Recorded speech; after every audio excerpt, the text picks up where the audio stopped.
सैयदना उमर फारूक, मेरे नबी पाक अलैहिस्सलाम ने फरमाया फरिश्ते 950 साल मेरे उम्र की शान बयान करें तो खत्म नहीं हो सकती। इतना बड़ा शख्स उमर फारूक, इतना बड़ा आदमी। एक दिन ऐलान किया उमर फारूक ने, लोगों मस्जिद में आओ, बात करनी है। अमीरुल मोमिनीन का पैगाम है, सारे मस्जिद में आ जाए। खचाखच मस्जिद नबी सहाबा से भर गया। ऐसा जब ऐलान होता था तो सहाबा दौड़ के आते थे, शायद को जंग है, शायद किसी ने हमला कर दिया है, शायद कोई नई बात है। दौड़े आए लोग, मस्जिद नबी खचाखच भर गई। सैयदना फारूक आजम रदी अल्लाह तआला अन्हु मिंबर पे बैठे। हज़रत अब्दुर्रहमान इब्न औफ रदी अल्लाह तआला अन्हु फरमाते हैं कि सहाबा तजस्सुस के देख रहे हैं कि पता किसी तरफ से पैगाम नहीं आ गया, काफिर हमला नहीं करने लगा, अल्लाह जाने क्या हुआ है, बड़ी परेशानी है। उमर बैठ अल्लाह की हम्द की, नबी पाक सल्लल्लाहु अलैहि वसल्लम पर दुरूद पढ़ा और फिर उमर फारूक बोले, फरमाने लगे, मैं जब मक्के में रहता था ना तो कभी घर में कहत आ जाता था, कभी कहत आता था घर में, बकरियों के दूध खुश्क हो जाते थे, गंदम नहीं मिलती थी, पानी नहीं होता था। फरमाया मेरी अम्मा मुझे खाला के घर भेज देती थी। कबीला बनु मखजूम, उस कबीले में मेरी खाला की शादी हुई थी तो वो मालदार लोग थे, उनके पास ज्यादा बकरियां, ज्यादा ऊंट, ज्यादा गायें, ज्यादा खेत थे।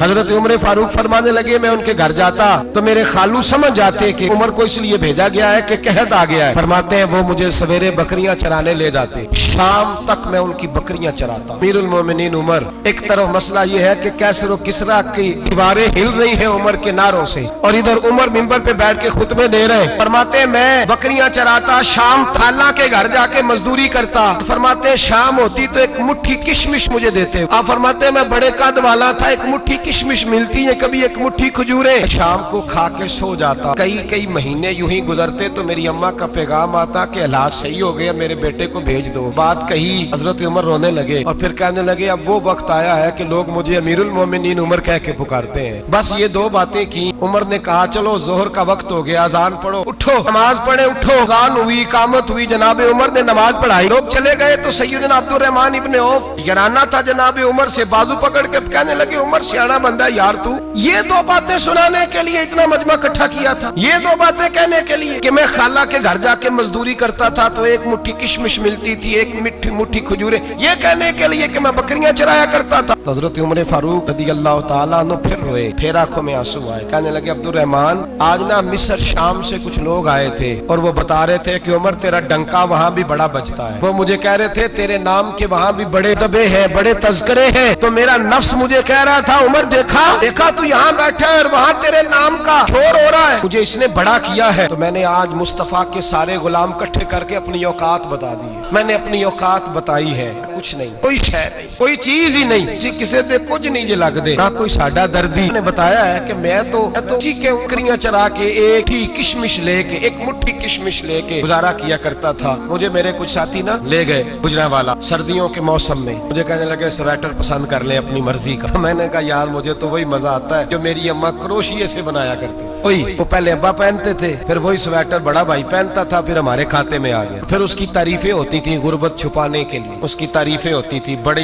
बड़ी मेहनत से बना है जी, क्या बात है, बड़ा गर्म है, तो अब छोटे भाई को दे दिया जाए। हमने कहा वही जमाना देखा, वही रंग देखा हुआ है और उस पर फख्र है। तो लोग अब कुछ हो जाता है ना, 2-4 लोग जानने लगते हैं तो लोग फटाफट दावा कर देते, खानदानी रईस आज़म, बड़ी बात है। ऐसी कोई बात नहीं, जिसको अपना आप याद रहता है उसे खुदा भी याद रहता है, जिसे अपना आप याद रहता है उसे रसूलुल्लाह भी याद रहता है, जिसे अपना आप याद रहता है उसकी नजर में दूसरे लोग भी कुछ होते हैं, दूसरे लोग भी कुछ होते हैं। मेरे नबी पाक सल्लल्लाहु तआला अलैहि वसल्लम ने सहाबा से पूछा, तुम्हें बताऊं जन्नत के बादशाह कौन होंगे? जन्नत के आम लोग नहीं, जन्नत के अल्लाह बादशाह। जन्नत में तो जाना बड़ी बात है, हुजूर जन्नत का भी बादशाह इब्ने माजा में लफ्ज है, तुम्हें पता है जन्नत के बादशाह कौन होंगे? मेरे मुस्तफा करीम सल्लल्लाहु तआला अलैहि वसल्लम के गुलामों ने कहा, हुजूर हमें नहीं पता। हुजूर ने फरमाया जन्नत के बादशाह वो लोग होंगे जिन्हें दुनिया में कोई भी नहीं जानता था, जिनके कपड़े सादे होते थे, जो गरीब लोग होते, लोग सिफारिश करते थे तो उनकी कबूल कोई नहीं करता था, जो किसी के साथ जाते थे तो उनको मानता कोई नहीं था। जन्नत के बादशाह होंगे, बादशाह। फरमाया क़यामत के दिन जब लोग उन्हें देखेंगे तो उन पर फख्र करेंगे, अश्क करेंगे, कहेंगे क्या बात है तुम्हारी, यहाँ तो शौक ही बड़ा है। गरीबों ने भी पोस्टर बनाए हुए हैं, डाकुओं, लुटेरों, चोरों की तस्वीरों के साथ लगवाए हुए, आपको बड़ा करने के लिए आजिज़ी इख्तियार करें, आजिज़ी इख्तियार करें, अपने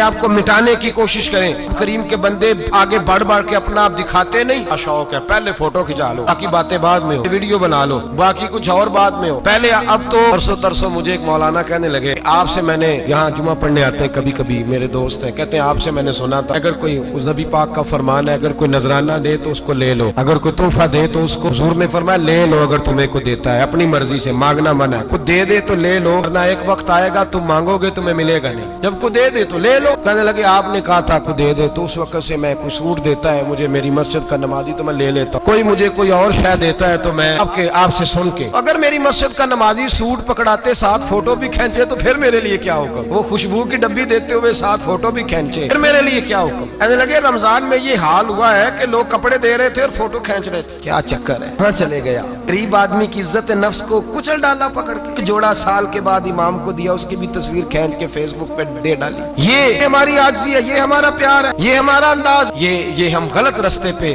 غلط ڈگر پہ چل نکلے, ہمیں واپس آنا پڑے گا. میرے نبی پاک علیہ السلام نے عاجزی کو پسند کیا, حضور شہرت سے ناموری سے دور رہتے. نبی پاک علیہ السلام نے عاجزی کے ساری اور سادگی قناعت کو اپنا کے رکھا, سینے سے لگا کے. یہ نہیں کہ مال نہیں آیا, بحرین سے لاکھوں دینار آئے حضور کے زمانہ ظاہری میں. تبوک کے بعد فتوحات ہوئی تو لاکھوں دینار آئے. لیکن حضرت عائشہ کہتی ہے ہمارے گھر میں 4 دن کے بعد ہی روٹی پکی, ہم نے ایک وقت ہی کھانا کھا. لاکھوں روپیہ آیا ہے پر ہمارے گھر کے اندر جو کھانا آیا ہے وہ سرکہ ہی آیا ہے. ہم نے اگر روٹی بچ گئی ہے تو سویرے اٹھ کے رات والی کھائی ہے. ہمارے گھر کے اندر وہی حالات رہے, اس لیے کہ میرے نبی پاک علیہ السلام نے فرمایا میں تمہاری دنیا سے حاصل کرنے نہیں آیا, میں تو مسافر کی طرح وقت گزارنے آیا. پیدا کے چکر میں نکلے تو بڑا کچھ کچل کے آ گئے. بڑا کچھ جی جب پیدا ہوتی ہے, انکساری جب پیدا ہوتی ہے, تواضع آتی ہے, انسان بنتا ہے, پھر وہ سمجھتا ہے, اس کے اندر تبدیلی آتی ہے, پھر وہ. اور بزرگ فرماتے ہیں عاجزی والے کو نماز میں بھی لذت آتی ہے. ورنہ تو کسی نے پوچھا تھا, ایک شاعر اسلام آباد میں رہتے تھے, تو ان سے کسی نے پوچھا کہ آپ کا شہر کس طرح کا ہے. انہوں نے کہا میرا اس شہر عداوت میں بسیرا ہے جہاں لوگ سجدوں میں بھی لوگوں کا برا سوچتے ہیں. میرا اس شہر عداوت میں بسیرا ہے جہاں لوگ سجدوں میں بھی لوگوں کا. نماز پڑھتے ہوئے کہتے ہیں دیکھو کتنی بو آ رہی ہے, اس سے نہیں بدل کے آیا. نماز پڑھتے ہوئے بھی ساتھ والے کے بارے میں برا سوچ رہے ہیں. آج ہی سید احمد کبیر رفاعی رحمت اللہ تعالی علیہ, یہ سلسلہ رفاعیہ کے شیخ ہیں. حضرت رحمت اللہ علیہ نے ان کی بڑی تعریف لکھی ہے فتاوی رضویہ میں. مصر کے اندر سلسلہ رفاعیہ اور شاذلیہ بہت سارے لوگ اس سلسلے میں مرید ہیں. سید احمد کبیر رفاعی اتنے بڑے صوفی تھے, میرے مصطفیٰ کریم صلی اللہ علیہ وسلم کے روضے پر حاضری دینے گئے. نبی پاک کی بارگاہ میں